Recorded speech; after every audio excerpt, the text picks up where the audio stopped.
Praise the Lord. இன்னைக்கு ஏசப்பா உங்களுக்காக சொல்கிற வார்த்தை என்ன அப்படின்னா, நமக்கு ஜெயம் கொடுக்கிற தேவனுக்கு ஸ்தோத்திரம். ஆமீன். இந்த மாதத்தில் நீங்கள் சொல்ல வேண்டிய வார்த்தை இதுதான், எனக்கு ஜெயம் கொடுக்கிற தேவனுக்கு ஸ்தோத்திரம். நம்முடைய அனுதின வாழ்க்கையில் போராட்டம் இருக்கும். மனுஷரால் வர்ற போராட்டம், பிசாசனால் உண்டாகிற போராட்டம், ஆவிக்குரிய வாழ்க்கையில் உண்டாகிற போராட்டம், ஒவ்வொரு நாளும் போராட்டத்தை கடந்து தான் வரும். இந்த மாதத்துலேயும் கூட நமக்கு எந்த மாதிரி போராட்டம் வரும்னே தெரியாது. ஆனால் ஜெயம் கொடுக்கிற தேவன் நம்ம கூட இருக்கிறார். அதனால் ஆண்டவருக்கு ஸ்தோத்திரம்னு சந்தோஷத்தோடு சொல்லணும். எல்லா போராட்டத்தையும் நீங்கள் ஜெயிப்பீங்க. சகலத்தையும் செய்து முடித்து ஜெயம் பெற்றவங்களாக நிற்பீங்க. காரணம் என்ன தெரியுமா?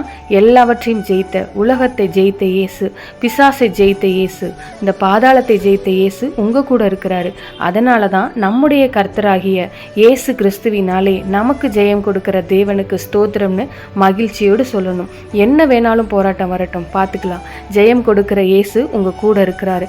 அதனால் அவரை துதிங்க. நீங்கள் துதிக்க துதிக்க போராட்டம் மாறும், பிரச்சனைகள் மாறும். நீங்கள் ஜெயம் பெற்றவங்களாக நிற்பீங்க. இந்த மாதத்தில் நீங்கள் வெற்றிகளை காண போகிறீங்க. ஒவ்வொரு நாளும் ஒவ்வொரு காரியத்திலும் ஜெயத்தை கண்டு மகிழ்ந்து கலிகூற போகிறீங்க. இப்போவே சொல்லுங்கள், என் இயேசு கிறிஸ்துவின் மூலமாய் எனக்கு ஜெயம் கொடுக்கிற தேவனுக்கு ஸ்தோத்திரம். நான் ஜெயம் பெற்று தேவனுக்குள்ளே மகிழ்ந்து களி கூறுவேன்னு தைரியமாக சொல்லுங்கள். உங்கள் வாழ்க்கையில் என்ன வந்தாலும் தைரியமாக ஃபேஸ் பண்ணுவீங்க. தைரியமாக சொல்கிறீங்களா? இயேசு கிறிஸ்துவின் நாமத்தினாலே எனக்கு ஜெயம் கொடுக்கிற தேவனுக்கு ஸ்தோத்திரம். இயேசு கிறிஸ்துவின் நாமத்தில் ஜெபிக்கிறோம் பிதாவே. ஆமீன். God bless you.